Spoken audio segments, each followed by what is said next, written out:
টেকনোলজিগুলোর দামই অত্যাধিক বেশি। আর ডেভিড একটা সহজ উপায় বের করেছে যাতে কোয়ালিটি এক রেখেও এগুলোর দাম অনেকটাই কমানো যায়। এখানে যা কিছুই দেখতে পাচ্ছ তার সবটাই রিসাইকেল প্রসেসের মাধ্যমে করা হয়েছে, তার মানে এই রুমে যা যা রাখা আছে সেগুলো অন্য প্রস্থেটিক থেকে রিসাইকেল করা। আর বেশিরভাগটাই কিন্তু ফাংশনাল। তোমাদের কাছে প্রস্থেটিক থাকলে আর ডোনেট করতে চাইলে একে ডোনেট করো অন্যদের সাহায্য করার জন্য এই ওয়েবসাইটে গিয়ে। সেই জন্য এটাকে কম দামে বানাতে পারছে গোটা পৃথিবী জুড়ে যাতে গরিব মানুষদের সাহায্য হয়। আর সেই জন্য আমরা গুয়েতামালাতে আরো অনেক বেশি মানুষের জীবন পরিবর্তন করতে সাহায্য করতে পারবো। মোটরসাইকেল রাইডিং এর মতো অ্যাডভেঞ্চারাস জিনিস থেকে শুরু করে তুমি তো খুব সহজেই করে ফেললে ফুটবল খেলা, এমনকি জীবনের ছোট আনন্দগুলো ভাগ করে নেওয়া। তোমাদের দুজনকে মিষ্টি লাগছে।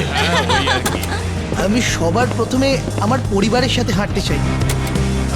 তোমরা আমার জীবন সম্পূর্ণ পরিবর্তন করে তুমি দিয়েছো। মায়ের থেকে লম্বা হয়ে গেছো। নিজের পরিবারকে হাত করা। তোমরা সবাই কেমন আছো? সবাই একসাথে প্রথম স্টেপ ফেলো। এমনকি বাচ্চাদের স্বনির্ভর হতে দেখা।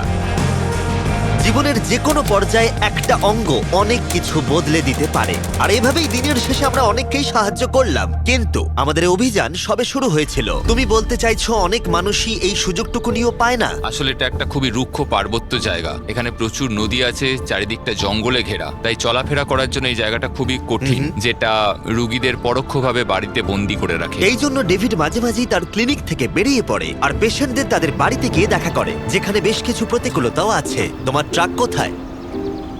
আমি তো ভাবলাম তোমাদের গাড়ি করে যাব। না না, আমাদের কোনো গাড়ি নেই। তাহলে ওই প্রত্যন্ত জায়গাগুলোতে যাওয়ার জন্য তোমার কাছে কোনো গাড়ি নেই? না। রম্পের বেশিরভাগ টাকাই তাদের স্টাফ এবং প্রস্থেটিক তৈরি করতে চলে যায়, তাই পেশেন্টের কাছে পৌঁছানোর জন্য গাড়ি কেনার টাকা তাদের কাছে থাকে না। কিন্তু এটা এখনো অবধি, আমি মিথ্যে বলছি না, এটা তোমার গাড়ি। যদি না হয় তাহলে সাইডে রম্প লেখা আছে কেন? আমরা স্টাফদের বলে দিয়েছিলাম কেউ যেন ওকে না বলে।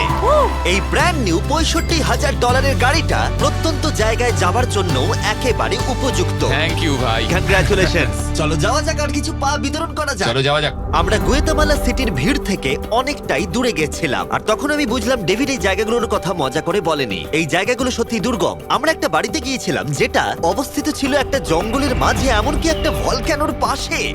এবার আমি বুঝলাম এই গাড়িটার দাম এত কেন বেশি। ও মাই গড! আমি তো এই রাস্তায় নর্মাল গাড়ি চালানোর কথা ভাবতে পারছি না।